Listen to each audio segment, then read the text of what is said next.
if I do, damned if I don't. You know I got a girl back home. You got a man, what you want? What's going on, guys? And today I'm bringing you a newer type of video on the channel. I see a lot of top 5 Pokemon I want to see Mega Evolve videos, but I wanted to do something different. So today I'm bringing you my top 5 Pokemon that I think didn't need a Mega Evolution list. Remember that this list is 100% opinionated, so if one of your favorite Mega Evolutions are on this list, please don't get offended, but feel free to post your guys' top 5 in the comments, and let's get right into this. Coming in at number 5 is Lopunny. Although I really do like the design and new typing of Lopunny through its Mega Evolution, there are a couple things that really irk me with this Pokemon. This Mega Evolution seems like it came out of nowhere, and I really don't like that. This Pokemon does not do anything to either X and Y or Pokemon Omega Ruby and Alpha Sapphire's story. Also, no important trainers such as gym leaders, bosses, or Elite Four members have this Pokemon.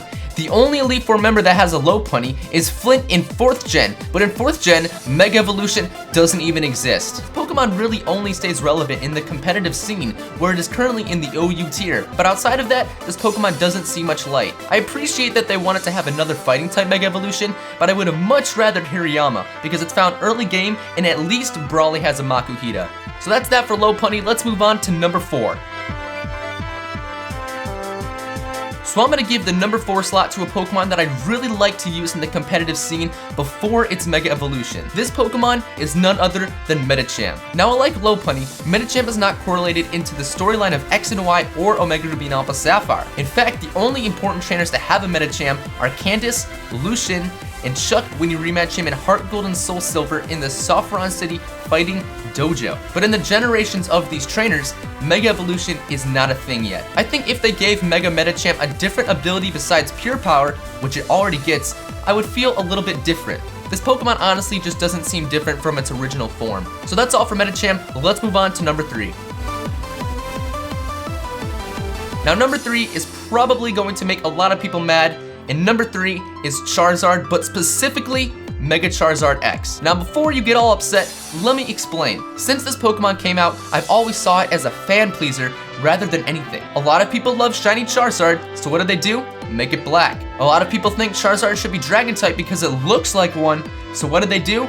Make it Dragon type. What I do like about Mega Charizard X is that it correlates with the short 4-episode anime series called Pokemon Origins. In the last episode of Pokemon Origins, Charizard Mega evolves into Mega Charizard X and battles a Mewtwo. Now, don't get me wrong, Charizard X is badass in this scene, but honestly, Charizard Y would have worked just as well for the scene. I don't know if I'm just a killjoy, but that's why I leave Mega Charizard X at number 3. So hopefully I didn't offend too many people, but let's move on to number 2, where I'm sure not as many people will be offended.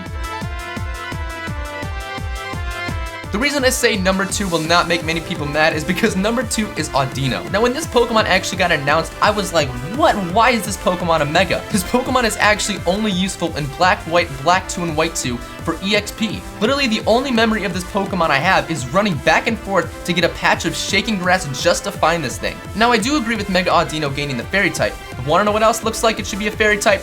Regular Audino. They could have just made Audino Fairy type and called it quits, and not have to make an entirely different Pokemon just to express that it's a fairy. Honestly, I think I'm just salty because we could have gotten a way cooler Mega Evolution in its place, but hey, we got Audino. So that's it for number 2. Let's move on to number 1. Now, for the number 1 spot, I'm gonna give it to Abomasnow. Now, this Pokemon actually plays a role in the storyline of X and Y. There's actually an event where Team Flare is trying to catch an Abomasnow and you have to save it, which is pretty cool. But what I really don't like about this Mega is that the Mega Evolution is supposed to really benefit a Pokemon. And wanna know one of Abomasnow's biggest flaws? The fact that it is weak to 7 different types. With Abomasnow's Mega, they fixed some of its poor stats, but didn't fix the actual problem. So now we just have a better version of a Pokemon with 7 weaknesses. Honestly, they could have just made the Pokemon pure ice and that would give it only 4 weaknesses at least. But hey, if they wanted another ice type Mega Evolution, I mean, Frostlass is right there. So that's gonna do it, guys, for my top 5 Pokemon that didn't need a Mega Evolution list. If you guys did enjoy, don't forget to leave a like rating on the video and a comment letting me know what you thought of it. And if you're new to the channel, make sure you subscribe for some more Pokemon content. Thanks for watching, guys. Peace out.